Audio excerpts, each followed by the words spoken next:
Blunt, come on. What's all this drama? Indulge me. I told Ransom. Ransom told you, and I'm telling you now, it is an immovable fact that I killed Harlan. Yes, he did. Yes, you did. Yes, you all. But I spoke in the car about the hole at the center of this donut. And what you and Harlan did that fateful night seems at first glance to fill that hole perfectly. A donut hole in a donut's hole. But we must look a little bit closer, and when we do, we see that the donut hole has a hole in its center. It is not a donut hole at all, but a smaller donut with its own hole. And our donut is not a hole at all. Gentlemen, you can't fight in here. This is the war room. You can't handle the truth. King Kong ain't got shit on me. I am the Lord Revelation. I am so much crazier than you. I am the one who knocks. Go ahead. Make my day. Nice thing, big boy, huh? That's bright. Everybody on? Good. Great. Grand. Wonderful. I'm just going to do the whole thing in an accent like that. You ready? I'm just running for president. Are you ready? Are you ready? Yeah. Because welcome to Facing Off. This is a podcast where we take two movies that we find to be similar in some way. And we try and figure out compare, who did it, contrast, where, and we and talk with over what. each other, and we do this the whole episode. Yeah, Nick is absolutely right. We figure out what the movie did in what room and with what tool and what weapon. And yeah, welcome. This episode we are going to be doing Knives Out versus Clue. Dun, dun, dun. And I'm Gabe, and this is Nick. Nick, how are you this fine afternoon? I'm pretty okay. Yeah, I'm feeling good. And I just learned that I can kind of do a southern drawl. I didn't really know that. Yeah, it was pretty good. It was lovely. It sounded like it pulled out like molasses. And it really made me feel like I wanted a donut. True that. I had an Oreo shake today, so I don't need it. Nick and I went and gave blood this morning, and I didn't react very well. No, you baby. I didn't personally want any attention on it, but I started getting really, really dizzy and almost puking, and then the three nurses put cloths on me and fed me cranberry juice in the straw. Just fed him one and grape asked at a me time. a million times how I was doing, and I was like, I'm okay. I just don't know what's happening. Would you like another grape, my liege? Yeah, it was pretty sweet. Like I got another pampered. pouch of cranberry juice? I'm okay. Thanks for asking. Don't have any specific shout outs this week. Shout out to the people that helped out there. They were really nice. Yeah. If you have the opportunity and you are a person with blood, you should donate blood. It's nice. It's a good thing to do for people. Hey, are you a person with blood? We got an offer for you. Donate. Okay, you get a bunch of cookies. It's cool. Yeah. Well, I didn't get a bunch of cookies. I got pretzels that they fed me. Oatmeal raisin cookies. Second best cookie on earth. Yeah, sure. Peanut butter's first. Ew. No. All right, move on to the episode. Yeah, Nick, why don't you give us the synopses of these two mystery comedy films? So Clue and Knives Out we chose because the common thread is that they are procedural, mystery movies. Excuse me. They are whodunits. Cut it Before I burped. I'm sorry, that one just squeaked out. Squeeze me. Have you ever heard of styling joke? Squeeze me. Yeah, we chose these because they are whodunits. And Clue is the story of six strangers brought together by their politically driven blackmailer, a man named Mr. Body, and his butler, Wadsworth. The strangers, given the pseudonyms Colonel Mustard, Mrs. Peacock, Mrs. White, Mr. Green, Professor Plum, and Miss Scarlet, are given presents that they open and reveal some murder weapons that you might recognize from the Hasbro game Clue. This episode is brought to you by the Hasbro game Clue. Go to hasbro.com/clue/facingoffpod and enter in promo code. Don't do that because that's not a real promo code. When the lights go out suddenly, we hear a bang and a gunshot. Mr. Body's body lies motionless on the floor, and chaos ensues as the group searches the house to find the clues to who may have killed Mr. Body. Body's body moves inexplicably, and then somebody burns the blackmail evidence. After the deaths of a stranded motorist, a telegram singer, a policeman, and Yvette, the buxom maid, Wadsworth reveals that he knows the culprit. Three endings ensue. Miss Scarlet, a brothel manager in D.C., killed everyone in order to prevent them from revealing that she is going to sell their secrets. Or Miss Peacock killed everyone in order to cover up her own deeds, taking money for favors for her husband's political allies. Or each of the guests killed a person, and Mr. Green was working undercover for the FBI the whole time. Boom, boom, boom. That's Clue. It has 3 different endings, A, B, and C. Yeah, and hey, before we do Knives Out, this movie just came out last year, so if you have not seen it, spoiler alert. Spoilers. And go fucking watch it, and don't listen to podcasts about movies you haven't seen. Knives Out is the story of the Thromley family. Unless you don't care. Knives Out is the story of the Thromley family, whose 3 siblings three siblings live perpetually under their patriarch, Harlan, a famous mystery writer's shadow. We find out that Harlan has killed himself immediately after his own 85th birthday at his mansion in the country, during which Harlan told his son-in-law that he knew of his affair, told his youngest son that he no longer would be running the publishing company with his daddy, and told his grandson that he would be leaving him 0 money in his will and instead would leave all of it to the caretaker, Marta. But something is amiss. And famous gumshoe Benoit Blanc is on the case, paid by an anonymous entity. Blanc and the police interview every family member, but don't really come closer to a resolution until they interview Marta, who pukes when she lies. We, the audience, Don't we all? know that Marta believes if you puke when you lie, you should go to WebMD. Look that up. Yeah. We, the audience, know that Marta believes that she accidentally killed Harlan by giving him the wrong medicine, and that she and Harlan then covered up the accident before Harlan offed himself. However, after the will is read, Marta is revealed as the sole beneficiary and thus becomes a very suspicious character. Harlan's less than totally likable grandson, Ransom, helps Marta escape the angry family and then coerces her into admitting what happened. He then helps, in air quotes, Marta track the toxicology report that an anonymous person threatened to blackmail her with, but they find the coroner's office burned to a crisp. As they evade the police afterwards, Ransom is captured. Marta finds the blackmailer to be Harlan's maid, who is dying of a morphine overdose. Blanc confronts Marta and Ransom back at the family mansion and reveals to Marta that she did not actually administer the wrong drugs after all. So Harlan killed himself in error. Woo. But Ransom... Not a woo moment. Nope, had indeed switched the medicine prior. Marta tricks Ransom then into admitting on tape to the murder of Fran the maid, and Ransom attempts to kill Marta, but finds that he's using a stage knife instead.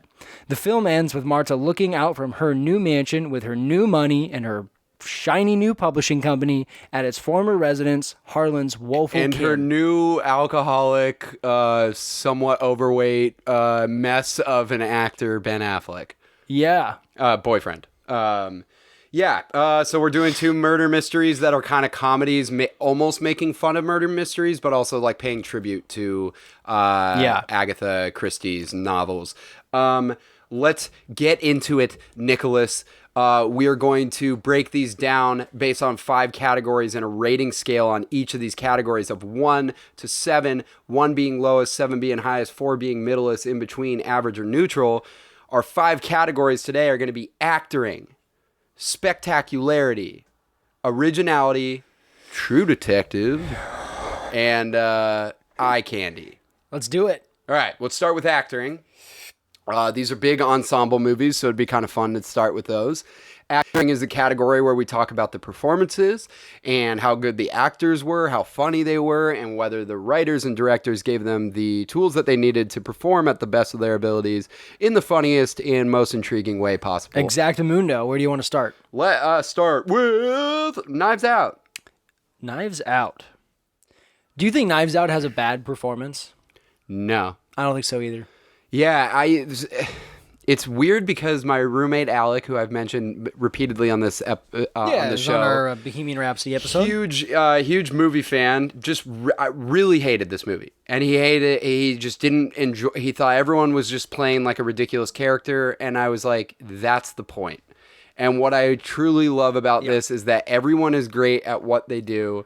They're all hilarious performances. They're intriguing performances, and they're almost caricatures of a type of it's character. kind of a spoofy type of movie, and I think I don't think anybody gives a bad performance, and there are a ton of really great performances. Now, I wouldn't say that anything in here is like perfect, but it's not really intended to be this like huge vehicle for its actors. Yeah. Besides Benoit Blanc's character. Yeah, so Daniel Craig. Daniel Craig just crushes the Southern But drawl. it doesn't work for everyone. I mean, there are a lot of people that they just thought it was too ridiculous the way he was doing it. But I just like, that's the point. How funny is it that Daniel Craig could be this like badass actor that we see in so many movies? It's a well executed like mystery movie trope to have this like kind of goofy but actually CSI KFC, but actually brilliant person like Gumshoe.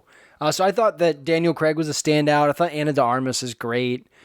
Toni Collette's hilarious. Toni Collette is probably the funniest to me. Yeah. I think Don Johnson is really funny. I think Jamie Lee Curtis is really funny. Jamie Lee Curtis is great. I do want to highlight, like, I think Lakeith Stanfield, it was like a really cool casting decision to have him because he's a 28-year-old black actor playing this, like, chief detective, or not chief detective, but lieutenant, so high up in this force. And it's kind of like unlike any performance he's played before. Yeah. It's subdued, but it's confident. And I really like that. I love, I think his name is like Noah Segan is the guy who plays his always partner. in Ryan Johnson movies. He's in all Ryan Johnson movies. Christopher Plummer is amazing. I like in the scene, his last scene with her, he's just goofy as hell. He's so adorable. I love him. You know, what's really, I mean, this is obviously it's an ensemble cast of just like star power cast. There's so many big actors in it, and they're all funny and they're all good at what they do, and they all are intriguing. And I think it keeps you engaged in that way in terms of acting. But the main thing is that we had problem with Ryan Johnson with The Last Jedi and how The Last Jedi's humor didn't fit in with the rest of Star Wars and just stuck out like a sore thumb in the movie. Right. But here it's clear that though we initially expected Ryan Johnson to just be like kind of a dark writer and director with his previous films like Brick and Looper and then Ozymandias and Breaking Bad and The Fly. He really nails the comedy here, and you could tell he had so much fun with the script, and I think that really helped the actors, even more than what they did. I'm gonna give it a 6. I also gave it a 6. Yeah. I think the writing in Knives Out is pretty great. The twists are legitimately, a couple of them are surprising. Yeah, I might talk about that in True Detective. Yeah, I'm gonna talk about it too, but yeah. Well, let's talk about acting with Clue. Okay, I gave Clue 4. Okay. Here's the thing. I don't think the acting in Clue is anyone is like bad. I don't really love Mrs. Peacock, whoever that actress is. I think she's the best in it. Really? Yeah, I think she's incredible. And she reminds me of you don't watch that show. I don't watch that show. You don't watch Eugene Levy's Schitt's Creek? Schitt's Creek. She does remind me of Catherine O'Hara. Yeah. Which would be, I thought when Michael McKean was in this movie that it would be like that whole troupe with Eugene Levy and the man who just died. I'm blanking on his name. That's bad. Don't know. I don't think that anyone is bad. I think it's the writing in Clue that is like a problem to me. Like the actors aren't written super well. It's the director. His last name is Lin. He's directed a few movies and he's directed some good movies, including this one, which is not. I don't think Clue is a bad movie. I just think that he was a rookie director. He wrote the movie. You know, you're adapting a game. And there's a quote from, I believe it's Roger Ebert, it could be Siskert or whatever. Mm-hmm. And there's this quote that I found that I think sums it up, and I'll pass it on to you. They reviewed it, and they wrote that it appears as though the actors are frustrated that they might be about to say something important, but they're cut off. That's kind of a funny concept. And that's what the movie feels like to me too. It's like a lot of the times the actors are like they could do something really funny or clever or interesting, but they're like, oh, but now it's time for the next scene. Like it just doesn't 100% work, the writing of this movie. I don't know. I think I'm a little bit lower than you. I gave it a 2. That's I harsh. just realized I was talking about Fred Willard, and I'm so dumb. Sorry, Fred Willard, R.I.P. I mean, here's the thing. I think this movie could have been so much funnier. Even at that time, it could have been really funny. I think Tim Curry is legitimately horrible at acting for the first half until they allow him to get into his like manic sense of humor. But I think that's the writing. He's not given like a bunch of which is tools. also brought into acting. So either way, the movie is hurt by that. Okay. I think Michael McKean is really great. He's like great. He's so young in it. I think it's a complete waste of Christopher Lloyd, who was incredible that year in Back to the Future. Eileen Brennan as Mrs. Peacock is great to me, and Leslie Ann Warren, the person who plays Mrs. Scarlet or Miss Scarlet, is a fucking smoke show. You know what's funny? The 3 female suspects have all been nominated for Best Supporting Actor. Yeah, that's pretty crazy. And Mrs. White, Blanche White or whatever, she was nominated for Blazing Saddles, which I never knew that actress was nominated for that, which is hilarious because she's so funny in that. She's really funny. Didn't realize Gene Parmesan was in it. As Colonel Mustard from Arrested Development. Yeah. I got to tell you this, and this person might bring down the entire movie on his own.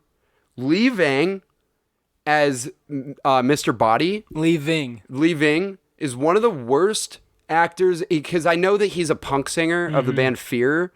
He is one of the worst actors I've ever seen in a movie. Like, and I mean that. He was pretty bad.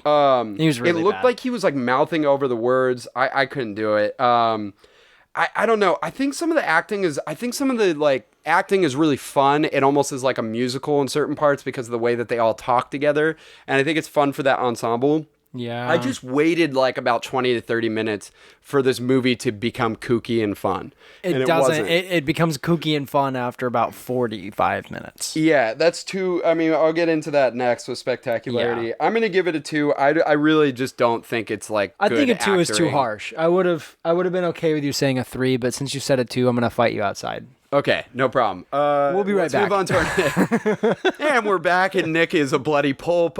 He talked way too much shit.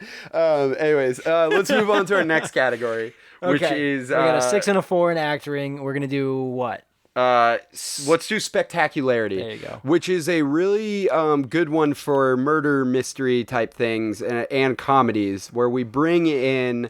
how engaging the movie was, and whether you were distracted and bored, or if you were really engaged with the mystery of it and laughing through it. Since they're both comedies. These are both comedies. Yeah. What did you think about Clue, spectacularity wise?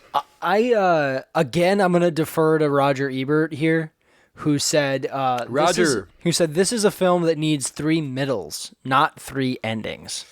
Yeah. Which is very true, I think. Like, the middle of this movie is funky.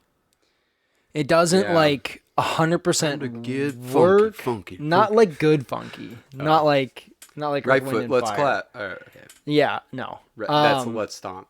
Like, it doesn't lead you in any one direction, and that's, like, by design, I think.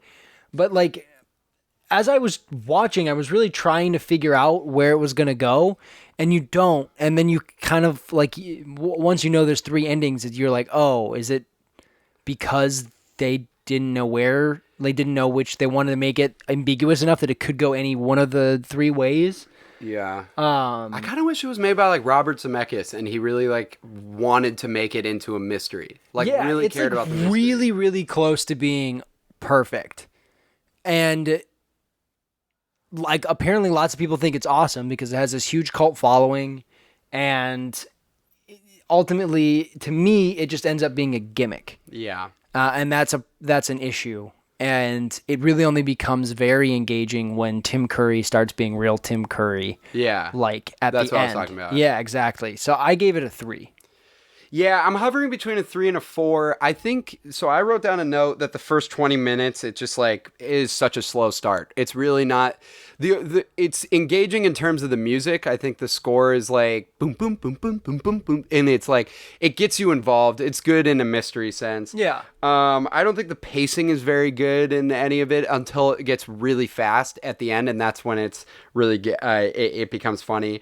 I don't think the characters are crazy enough at the beginning, and they could have really really leaned into like their eccentricities at the start. Absolutely. I do think there was enough comedy sprinkled in to make me pretty engaged. Like the way Tim Curry's character Wadsworth just is never clear, and they're all very frustrated by that, and he never says the right thing, and like someone's like, well, you're a butler, what do you do? And he's like, I buttle, sir. And there's like a part, so something that is fun about it is it feels like a musical without any music. And it's because the way that the characters talk is like they'll all talk at the same time, and they'll all move to one side of the room, and they'll all like shout, or it'll be like bing bang boom, but like people will talk like totally. There's like a good moment where there's a funny moment where Mrs. Blanche White talks about like her husband's dick getting cut off or something, and all the men in the room all cross their legs at the same time. I like there's a scene where Miss Scarlet goes, she talks to Yvette, the French maid, and she goes, I need to use the bathroom. And she goes, oui, oui, madame. And she goes, no, I just need to powder my nose. Yeah. That is good comedy. Great I dig line. it. No meaning yes. I don't know. There was some really fun things. Let us in. Let us out. Yeah. When it starts picking up, like when the cop gets murdered and then the telegram person shows up and she's like a singing telegram, and it's like the go-go guitarist. She just gets shot like immediately. I'm like, oh my God, this movie's like off the rails. It's become really funny. It clearly doesn't give a shit about the mystery. It's just going to be like until everyone is dead or something. Yeah. And I think that is fun, and I want to highlight like one scene that's really engaging that you were mentioning is when Wadsworth is explaining what exactly happened that he deduced, and he's running through the house, and they're all following him, and he's doing it, and he does the like and then throws Miss Peacock down and smacks her in the face just to show them what Apparently happened. That actress had a really hard time with that. She had like just come back from surgery or rehab or something, and she was like really out of shape. Yeah, well, she had to run around. Yeah, I mean, it's kind of fucked up because she's old and it looks like he actually hits her. But no, I think I'm gonna actually go with a 4 here. I think that the second half of it is really the second half of the movie is what I wish the entire movie was. Yeah, and that's enough to be average for what it was. What are you afraid of? A fate that's worse than death? No, just death. Isn't that good enough? All right, let's talk about spectacularity with Knives Out. Yeah.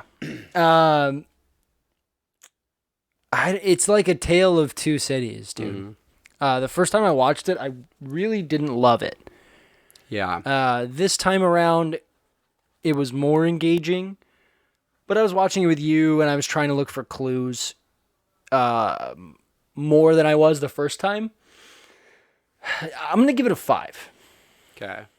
I think that it has really intense and awesome like parts, but the sum of its parts is not like the most incredibly engaging like thing consistently, but I do think it's above average. Like it's a really good movie, really fun to watch. It's just not like this super engaging thing that I like personally really loved. Are you into whodunits? Kind of. Okay. Like Did you see Murder on the Orient Express, the new one? No. It's bad. Yeah, I know. I've heard. Yeah. I was in this play in middle school that was a whodunit that's absolutely like taking from Clue. Oh, cool. And I was like the Wadsworth character. Actually, my friend Dan and I were both that same character, but he was in the sequel that went after ours. Ugh, so it's kind of like a weird thing that I'm sure all of our parents in middle school were like, God, shut up. These guys suck. I can't imagine having kids and having to go to a middle school play. But like elementary school play. Both of these movies remind me in a lot of scenes of a play. Like there's a lot of cool like framing and stuff that I'll talk about later. I just think that the good parts in Knives On are really good, and the not great parts are drag a bit. And like altogether, I think it's above average, but not like a spectacular rating and spectacularity. I actually think this is where the movie really shines in terms of spectacularity. So I'm not a huge whodunit fan. I don't really like mysteries. I do like Christopher Nolan type mysteries where there's like clearly like these like crazy clues that are going to give you a mind fuck. I think those are called yeah, mind fucks.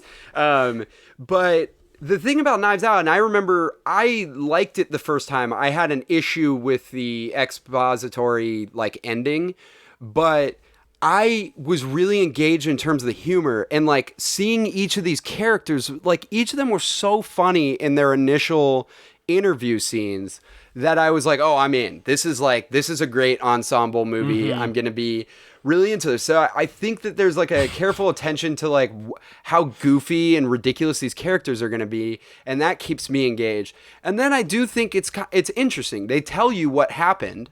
Technically speaking, they tell you that he wasn't murdered. Yeah. Halfway through the movie, and then you have to figure out like why all this happened, and what's really going on. Like a fifth of the way through the movie, they lead you to believe that she did accidentally kill him. Yeah, right. Like you get a twist, and then you get like it's a good mystery movie because the clues don't really matter that much, and we'll talk about in True Detective that there actually are clues, but. I think it just has this fun pace to it. And I was really tired today. I almost fainted after giving blood and I just didn't sleep well. And so even though I was a little checked out this watch, I liked it so much more the second time I watched it. And I think that's because I found it to be engaging and nothing was really all too distracting. It's not very long. It's fun. It's not like a masterpiece, but I do think that it just was more engaging than the average movie in 2019. And even though 2019 is a great year for films, it's fun. And I think a lot of the writing and acting helped that. So I'm going to give it a 6, actually. I think it's pretty engaging. Okay, that's fair. Let's move on to our next category. Let's do originality next. Okay. Let's start with No. Let's do eye candy. All right. I'm trying to space this out properly. All right. So eye candy is where we talk about the visual elements of the movies. I think this will be kind of quick. Anything visual. Since we're on Knives Out, I'm struggling a little bit with what I want to give it. What do you think about it? I actually gave both of these the same score. This is the only category that we'll talk about it, but I think this is the only category they'll get the same score. I gave them both 5s. I think that for like slightly different reasons. I think like Knives Out is basically, I mean, you're copying a bunch of like whodunit tropes. Yeah. You got a big mansion. Like Harlan's room is a funny shape. Yeah. There's like weird like intricacies to the house. Like, he's a mystery writer. Harlan, the patriarch, the guy that dies. Like, it works though. Like, it is well designed. I think it's good. You can get a cool kind of sense for the way that the grounds like work with it pretty quickly in the movie too, and be like, oh, that's how they kind of moved around and made this like happen. And like in that same vein, the editing to make you believe that this is how things went down and this is how things are going, like really works. Like, it's genuinely good and crisp. There's like plenty to look at. There's a lot of cool shots. Things are framed in a really interesting way. There's a couple good examples of that, like a lot of that last scene with Benoit Blanc talking about the movie and donuts. There's a couple really cool shots in that scene. There's cool shots when they're showing you how Ransom got in. Yeah. And it's like framed the same way as the way that Marta got back in, and like it all works off. And there's a lot of cool, like you said, there's some clues. There's a lot of like Chekhov's gun type stuff happening throughout this whole thing. And it's subtle, and I think it works. I think it's above average. I don't think there's anything that would make me say it's average or below. I'm kind of close to giving it a 6 because I think Rian Johnson, out of everything for him, I mean, some people think he's just a spectacular writer, and I think at times he's shown that, and he got nominated. It was the one thing that got nominated for this movie was his screenplay, but I really do think he's visually a great director. I think The Last Jedi is like my second favorite visual Star Wars movie after Rogue One.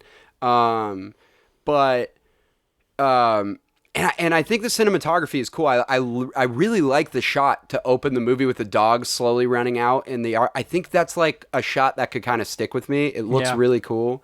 The house is is awesome. The way that they show it is very intricate. The camera moves around the house in really fun ways. You really get to explore every single part of the house, which is something that you really don't get to do in a lot of movies. I think the costuming is really great. It's so waspy. It's so waspy. It's so waspy, and I really like the sweaters, especially the ones that Ransom wears. The like tattered, like it's got like holes in it. Yeah, but it's just like it's also a pretty looking sweater. I don't know. The main thing that I think pushes it to a 6 for me is I really, really think this is an expertly edited movie. No, I'm going to give it a 5. But I do think it's like an expertly edited movie. Man, Nick and I were noticing that. They show you everything going back and forth, and this had to have taken a long time to edit, to do that, to give you the whole story. Nick is incredibly distracted right now, and I'm like trying to see if he'll agree. But no, yeah, I think I totally agree. But I think like the editing and the interview scenes is what really like does it for me, and I think they do that really well. And there are some really cool shots. The shot that zooms in to Benoit Blanc at the fireplace is awesome. Yes, it all worked for the trailer. I'm going to give it a 5. I think it's above average, but it's pretty close to a 6 for me. Nice. Yeah. We agreed. We always agree. But Clue, I do not agree with. Now, why? Because this is why I gave it a 5. Sure.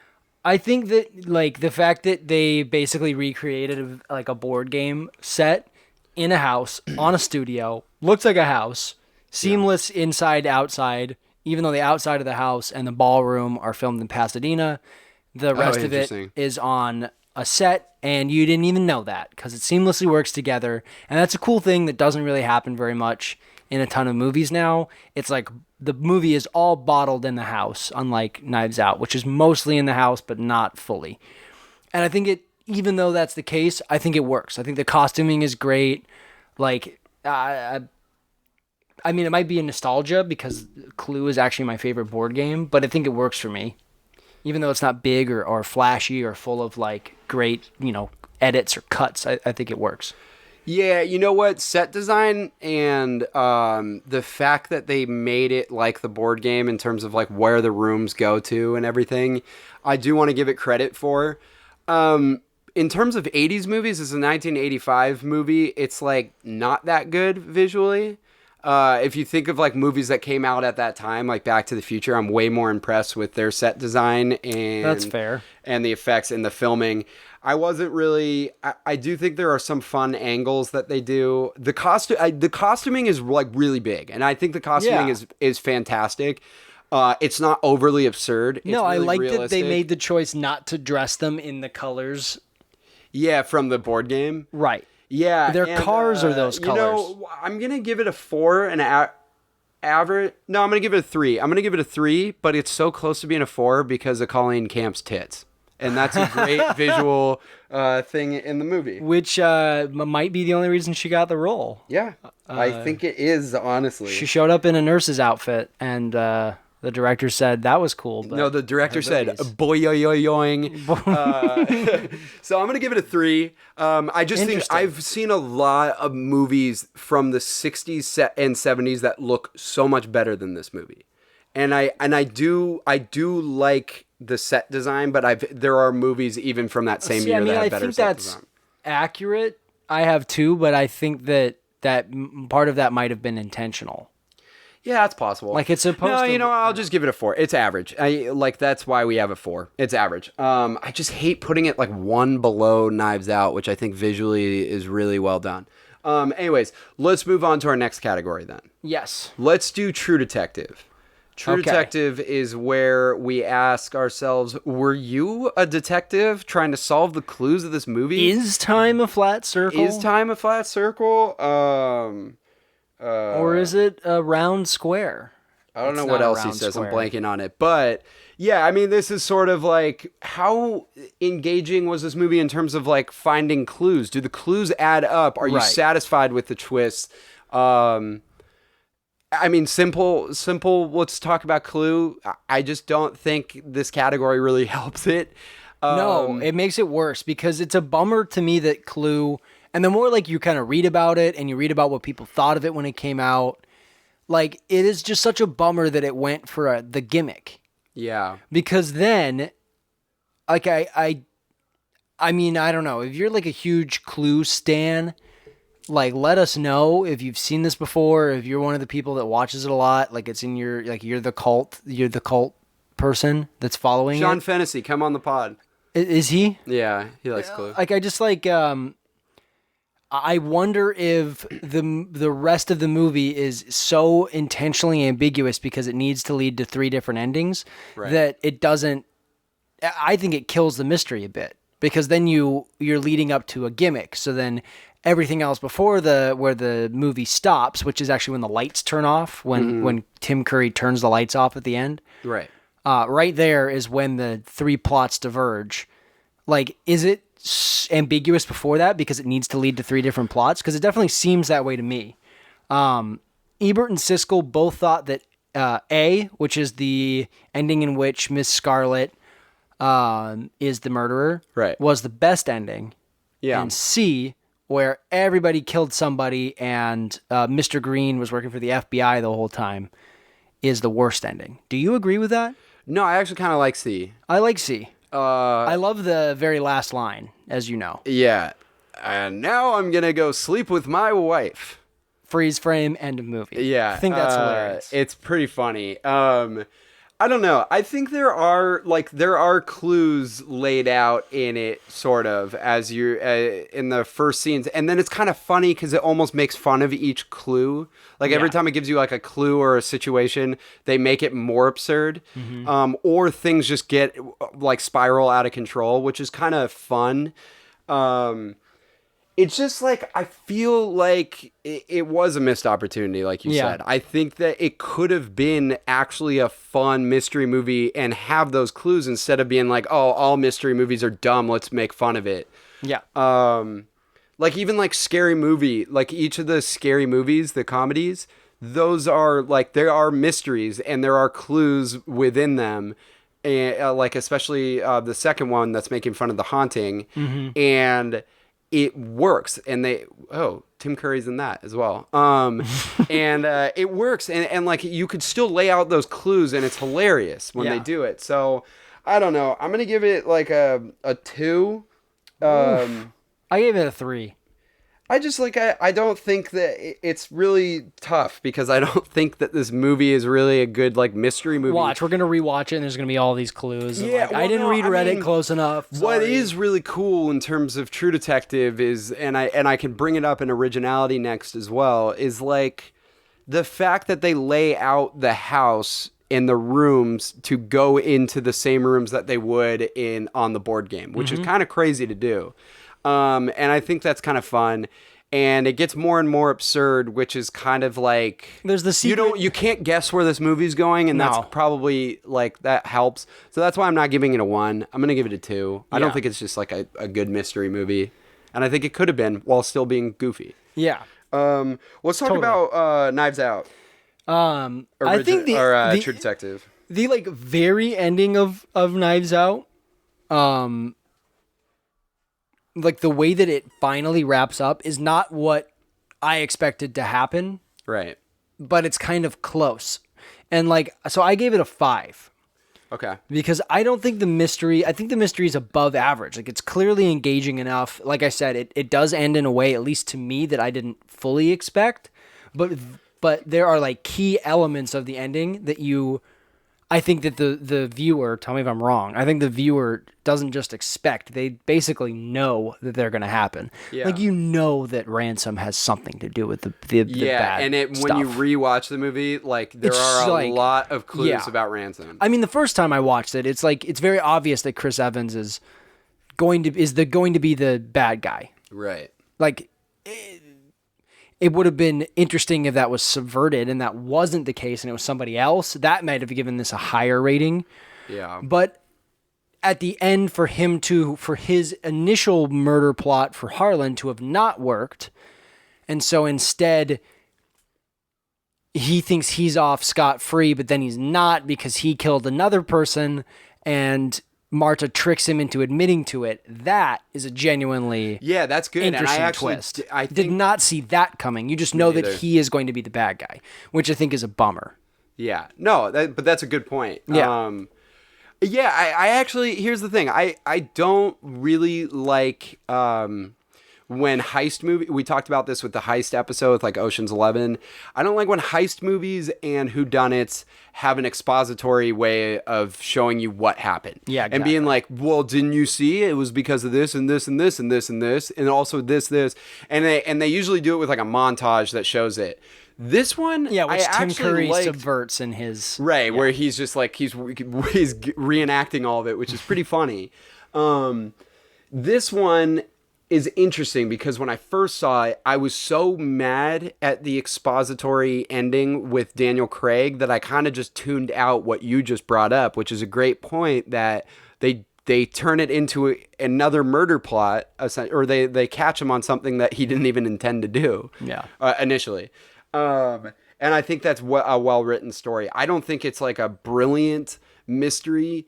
My point is that even though there's that expository thing, I actually, upon rewatching, I like the way that they do it because there are clues throughout, and they do him explaining it in a hilarious Southern drawl with the donut hole story that Nick did at the beginning.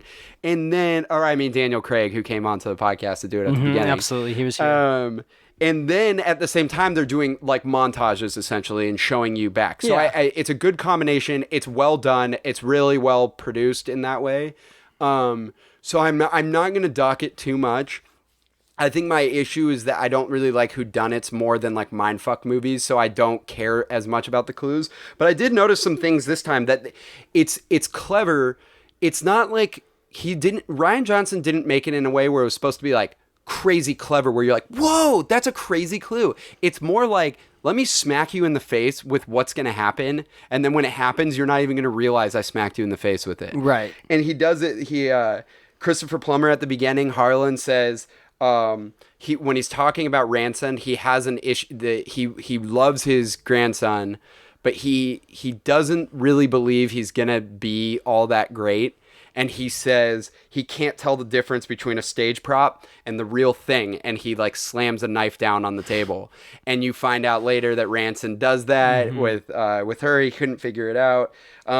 There's a cool scene where he says, Benoit Blanc says that I always felt that dogs are the best sense of character or whatever, or like best judge of character. And right afterwards, they show the dogs attacking only Ransom. And he doesn't like them. Everyone else shows up and they like kind of bark at them. Yeah. And then he shows up and they're like going after jumping on him, and but they're telling you that Marta is okay because the dogs are sort of kind to her because she's a good person. Yeah, it's telling you like Marta's good. These people are not the best. The rest of the family is like not the best, but they aren't like malicious necessarily. And then like, oh, this is a malicious character. It's like it's very obvious on the second watch that that's what they're trying to tell you. I noticed one thing this time too is that there's the unreliable narrator type thing sometimes happens in certain scenes, and I think that that's well done in terms of the whodunit. This isn't really a unreliable narrator, but this kind of gets into the humor of that. Is when Marta's trying to figure out if she should park before or after the elephant statue, and it's Christopher Plummer saying before the elephant statue, and then he goes after the elephant statue, the before.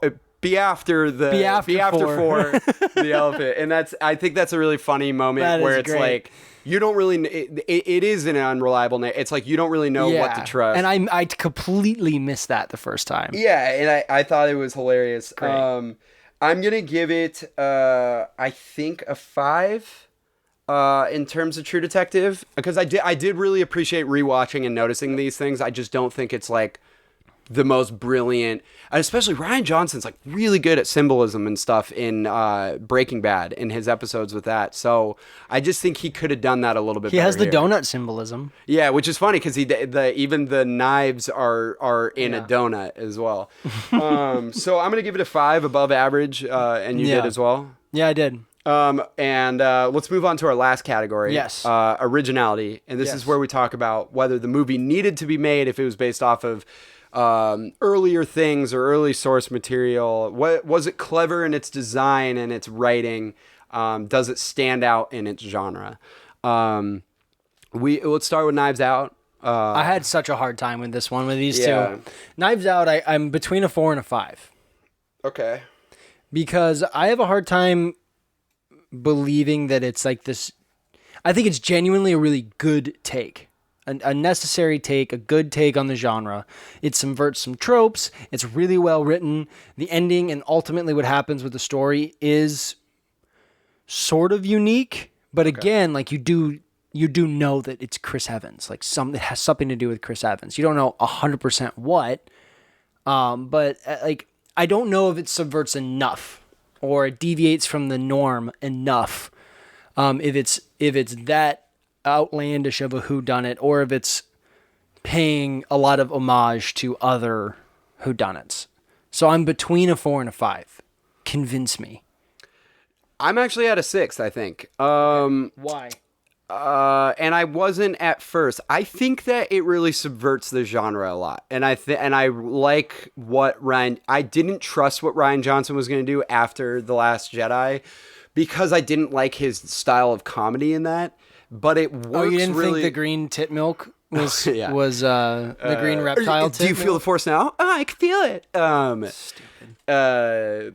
I'm on hold for Commander blah blah, dude. All right, but I think that the way that he brings in comedy here really works for the story. It works here. And I like there are certain characters that are smart additions to the murder mystery Agatha Christie type thing, and I respect the way that he built off of that in his own way. So one is Marta. The introduction of this character that literally can't lie without puking is hilarious. That is a good concept that wasn't in anything else. Okay. You have the hilarious private detective, who's like, his name is Benoit Blanc, so it's supposed to be like the guy from Agatha Christie's stuff and the Murder on the Orient Express, Hero or something. He has a really funny name. I'm blanking on it. Sorry to all of our fans who like Agatha Christie. But I think what he is really cool, and I love the detectives, because then you have the serious detective who is believing him but wants to take it from the cop perspective. Then you have the sycophant fan of the murder mystery novels that Harlan writes, who is overly polite to the family. There's even the moment where he says, where he's putting Ranson in the back of the squad car, and he says, can you please lower your head? Thank you. And Lakeith Stanfield is like, you don't need to thank him. Yeah. I think that addition is fun, because it's like at every moment he's just not really taking it seriously, and it further brings everyone back. And then I like each of he introduces these really wacky characters that are believably wacky in their own ways. And I really respect the creativity of the writing for the characters and the way that he takes the story. The other thing is that, like I said earlier, unlike most murder mysteries, the quote unquote murder of Harlan is not a murder, and you're not necessarily really trying to find the murderer. You're trying to figure out what happened in that scene, and you mostly get what happened in that scene early on in the movie when they finally show it with Ana de Armas's character. And then later you find out that it was more complicated than that. Yeah. And then you find out that, in fact, as he was trying to sweep up all of that, Ranson did the thing that sends him to jail. any lawyer would have like been fucked against the evidence there. So I think it's well written in that way, and I think it's really clever. And I didn't think that initially, but I do really enjoy that about Knives Out, and I think that got brought out in the second watch. Okay. So I'm giving it a 6. I'm gonna give it a 5. Okay. Yeah, I'm gonna go with a 5. I think that like it's a good evidence that this is a unique, like, original movie, that the style of it is goofy enough and like weird enough, but also serious enough that you can have a character like Lakeith Stanfield completely believe and just be all right with Marta puking whenever she lies. Yeah. Which is an absurd thing that people don't do. Yeah. But it's just like accepted as fact. And it's a hilarious thing to throw into a murder mystery. Yeah, because it's like it subverts a trope, and then you're just like, okay, we've got like a lie detector in the gang, and then it's used to like excellent effect at the end when she has to lie and hold back her vomit just long enough to get Chris Evans to admit, spill the beans. Yeah. Yeah. Ew. Yeah, he just opens his mouth and a bunch of beans come out. It's crazy. Yeah, I just, the ultimate thing is, like, did this movie need to be... For a second there, I was like, are you going to talk about fucking the beans thing? Yeah, that wasn't so the thing that happened. beans are, like, you know, they're good. Talk about refried symbolism. beans, black beans, pinto. Black beans are great. Lima. No. Garbanzo? Ew. Yeah, fine. Only in hummus, though. Yeah, no, I like them in salads. No, but the main thing that we always ask with originality is, did this movie need to be made? And I think that there is enough creativity done by Rian Johnson that it really needed to be made. And I respect him enough again to want to see another murder mystery by him. I'd be okay with that if he wanted to do that. So I'm going to give it a 6. Nick gave it a 5. Let's talk about Clue originality. Yeah. Clue's, it's a good segue into Clue, because the only reason this is at a 4 for me is because I do think it needed to be made. Yeah. But it is a hard one. It's based on a board game, but the board game doesn't necessarily give you a plot, you know. I just think that, like, yeah, cool. The 3 ending thing is a cool original gimmick. I don't know another movie that has 3 different endings that are presented this way and are as popular as this movie. I'm sure there's one out there. Like, it's a cool take, but ultimately it's too simplistic. But I do think it needed to be made. It has a huge cult following. People like it. I liked it. I don't think it's bad. Yeah, that's what I got for it.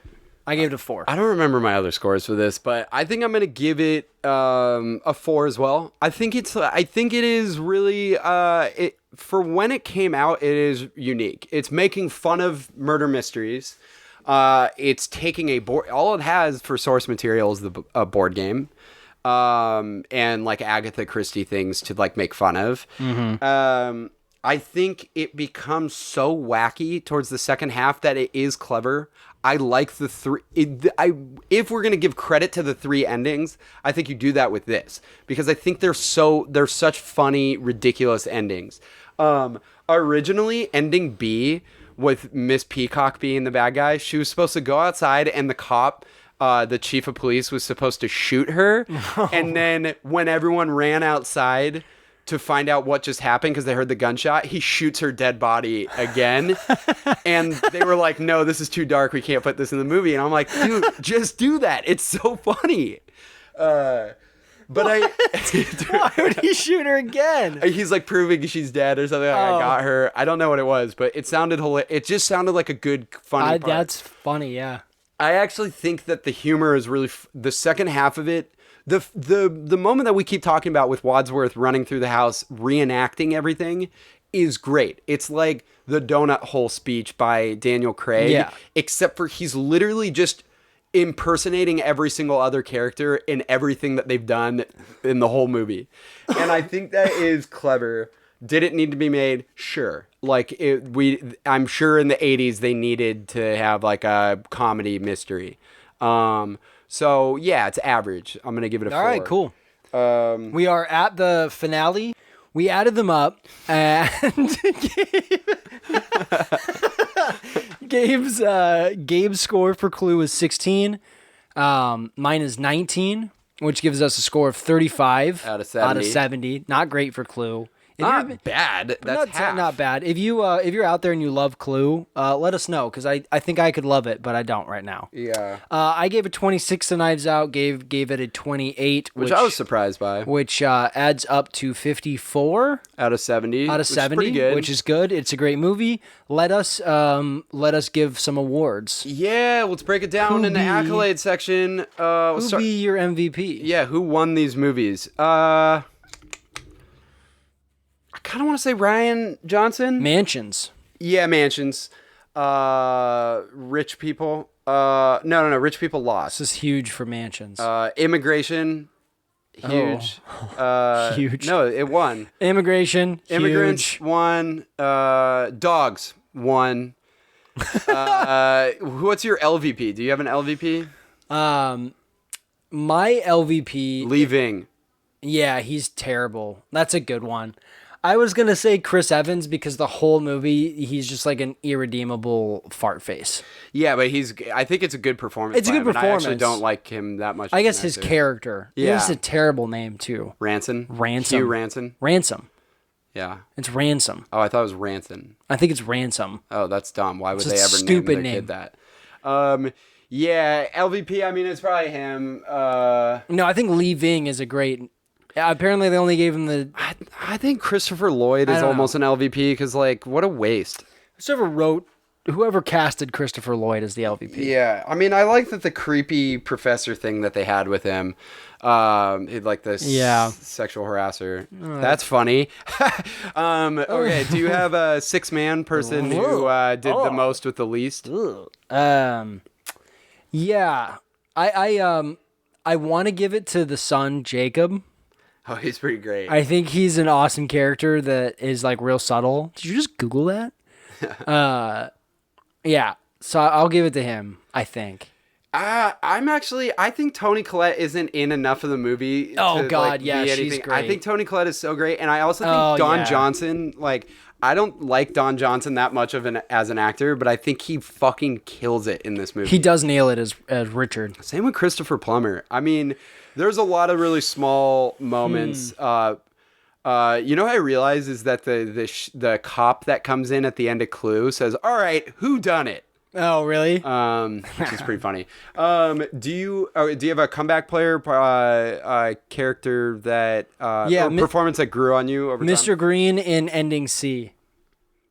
Yeah, is Mr. Green Michael McKean? Yeah, it's Michael McKean. Yeah, I agree. I think Michael McKean. No, for me, it's Tim Curry as Wadsworth because I really didn't like him for the first half. Oh, and that's then that's that's really actually funny. perfect for comeback player of the year. Yeah. Do you have an all-star team? Pick 5 performances that you think are amazing from both or either of these movies. Yeah, I'm gonna go Curry, Anna, Chris Evans, Toni Collette, and I'm struggling with my 5th one. It's either Michael McKean.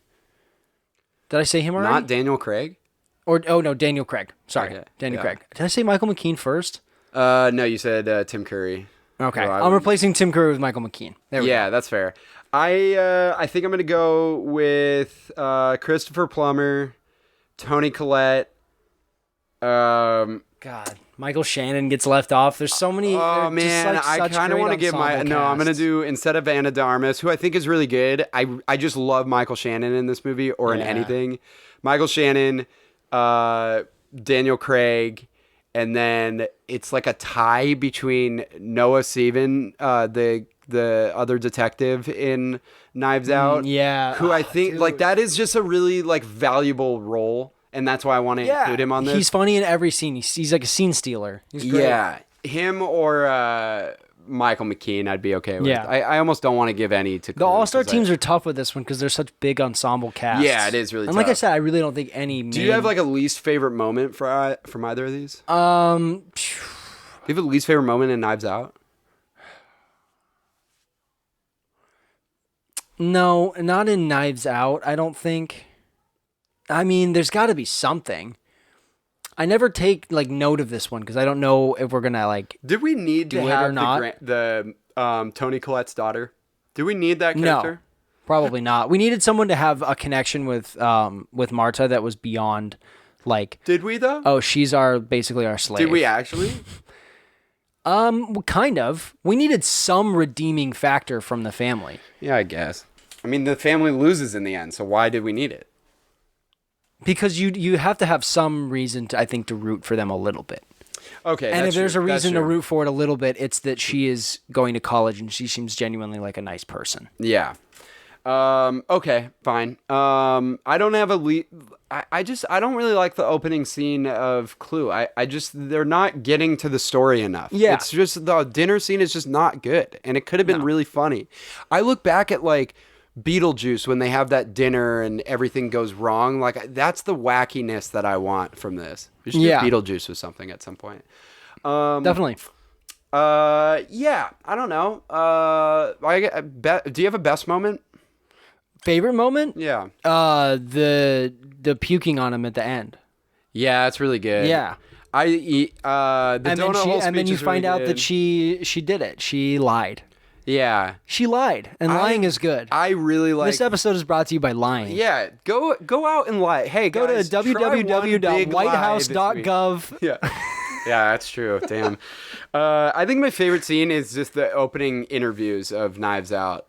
Each character is so funny, and you get that line by Toni Collette. She's like, "Oh, you're that like famous detective." Oh my god. Cue the music? Recommendations. Oh no, not yet. Are there any murder mysteries that you recommend? I no. Actually, I was thinking about this. I am not like a huge murder mystery fan. Yeah, me neither. I really like a lot of like Sherlock Holmes books. You can read those. Sure. They're short stories. They're really easy to read, actually. Yeah. There's a few of them that are really good. All right, that's our recommendations. Wow, that's the thinnest recommendations ever. This doesn't have to do with any murder mysteries, but the show Normal People on Hulu is exceptional. It's one of my favorite shows I've ever seen, and it truly messed me up for a good amount of time. He's crying right now. I cried while I watched it. He's pouring tears. Anyways, cue the music. We are on social media, and you should follow us there, and you should let everyone know that we're on social media. We want to be so popular. Make us the most popular podcast that's ever lived. We're on Instagram, instagram.com/facingoffpod. Just look up Facing Off. Oh my God, you're going to see our two faces, and you're going to say, wow, they give good recommendations, and they're so funny on this platform. Thank you. Also, you can follow us on Twitter. Aren't you on Twitter every single day because of the news and because of like any like celebrity things that you want to know about? Well, why don't you hear more about our podcast by following us at twitter.com/facingoffpod. Look up Facing Off and you'll find us, just like with Instagram.